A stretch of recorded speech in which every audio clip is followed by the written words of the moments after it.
वो भगवान जी की गरीब लड़की की शादी।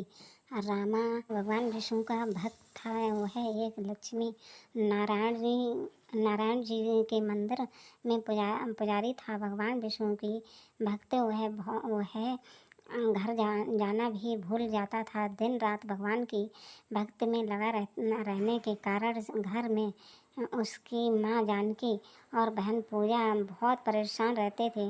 एक दिन रामा घर नहीं आया तो जानकी ने पूजा को बुलाया और उससे कहा, जानकी बेटी, जरा रामा को मंदिर से बुला ला।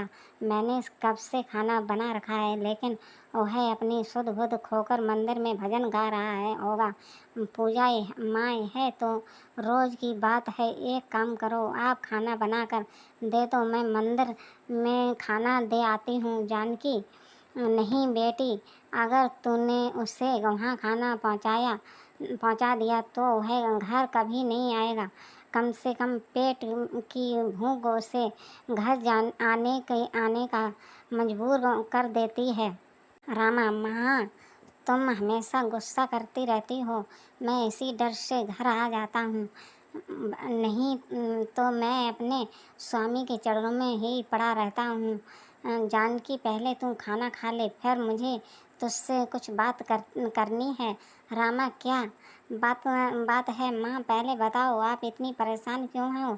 जानकी बेटी, तेरे पिता होते तो मुझे चिंता नहीं थी, लेकिन अब पूजा का विवाह करना है और जो कुछ तुम मंदिर से लाता है उसमें तो खाना पीना ही बड़ी मुश्किल से हो पाता है। रामा माँ, तुम तो बेकार चिंता करती हो। मेरे भगवान विष्णु अपने आप सब इंतजाम कर देंगे। समय आने पर सब ठीक हो जाएगा। जानकी बेटा, तुम बहुत सीधा है। तुझे नहीं पता लड़का मिलना और विवाह करना कितना बड़ा काम है। रामा माँ, मैं सब जानता हूँ और इंतजाम भी हो जाएगा। अब तुम मुझे जल्दी से खाना दो, मुझे मंदिर जाना है। शायद आरती का समय होने वाला है। रामा खाना खाकर मंदिर चला जाता है। इसी तरह कुछ दिन बीत जाते हैं। एक दिन मंदिर में एक सेठ जी अपनी बेटी के साथ आए। रामा ने उनकी पूजा संपन्न कराई। तभी उसके बाद उसने सेठ जी और उनकी लड़की का प्रसाद दिया। सेठ जी लड़की ने प्रसाद फेंक दिया। रामा, सेठ जी, अपनी सेठ बेटा, इससे माफ़ कर दो। यह भगवान को बहुत मानती थी, दिन रात उनकी पूजा करती थी, लेकिन अभी 2 साल पहले इसका भाई बीमार इससे मर गया। जब से यह भगवान से नफरत करती है। मैं इसे बहुत समझाता हूँ, लेकिन यह नहीं मानती। लेकिन आप इससे मंदिर क्यों लाई हो?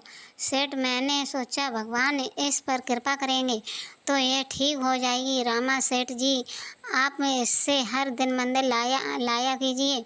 भगवान विष्णु की कृपा से यह ठीक हो जाएगी। अगले दिन सेठ जी अपनी बेटी के साथ हर दिन मंदिर आने लगे, लेकिन उनकी बेटी उदास बैठी रहती थी। वह पूजा भी नहीं करती। एक दिन सेठ जी ने कहा, बेटा, मैं चाहता हूँ तुम मेरी बेटी से विवाह कर लो। तुम विष्णु भगवान के भक्त हो। एक दिन यह भी तुम्हारी तरह भगवान की भक्ति करने लगेगी। रामा, सेठ जी, मेरी बहन विवाह योग्य में है।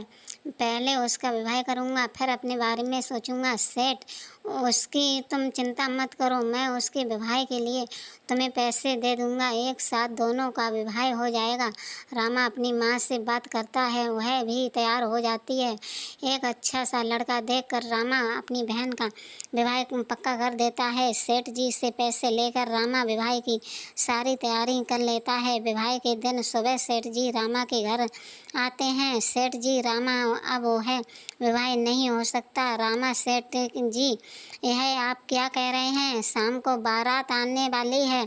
सेठ जी, लेकिन मेरी बेटी के लिए तैयार नहीं है। वह कह रही है, यदि आपने उस पुजारी से मेरा विवाह किया तो मैं अपनी जान दे दूंगी। भगवान का भजन करेगा, मुझे यह बर्दाश्त नहीं होगा। रामा, सेठ जी, मुझे अपनी बहना का विवाह कर लेने दीजिए। मैं धीरे धीरे आपका सारा कर्जा चुका दूंगा। सेठ जी, लेकिन जब मेरी बेटी का विवाह नहीं हो रहा है तो मैं तुम्हें पैसे क्यों दूं? तुम कहीं और से इंतजाम कर लो। यह कहकर सेठ जी चले गए। रामा दौड़ा मंदिर। रामा भगवान, मैंने दिन रात आपकी सेवा की है, आज आपके इस भक्त की परीक्षा है। मेरी बहन का विवाह टूट गया तो मैं भी अपने प्राण त्याग दूंगा। कुछ देर बाद रामा घर आया। उसने किसी तरह दावत का इंतजाम किया। पूरे गांव ने उसकी मदद की, लेकिन लड़के वालों को देने के लिए उसके पास पैसे और जेवर नहीं थे। तभी जानकी वहाँ आ गई और जानकी, बेटा यह सेठ जी तो धोखा दे गए, अब क्या होगा? रामा, माँ मेरे भगवान मुझे अभी धोखा नहीं दे सकते। माँ मेरे भगवान अभी धोखा नहीं दे सकते, कुछ न कुछ इंतजाम हो जाएगा। शाम को समय लड़के के पिता उनके घर आए। रामा आइए, मैं अभी आपसे ही मिलने जा रहा था। पिता, भाई मैं तो तुम्हें यह कहने आया था कि पैसों की इतनी जल्दी क्या थी, और यह जेवर तुमने क्यों भिजवा दिए? यह तो बहू को पहनने थे। रामा, लेकिन यह आपको किसने कहाँ पहुँचा दिए?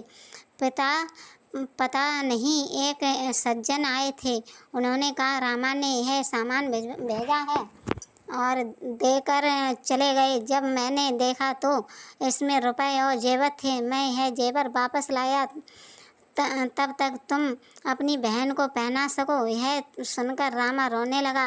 रामा, हे मेरे प्रभु, स्वयं मेरी बहन के विवाह में पहुंच गए हैं, सब उनकी ही माया है। यह कहकर वह रोने लगा। रामा ने धूमधाम से अपनी बहन का विवाह किया। बहन की विदा होने से पहले सेठ जी वहाँ आए और उन्होंने कहा,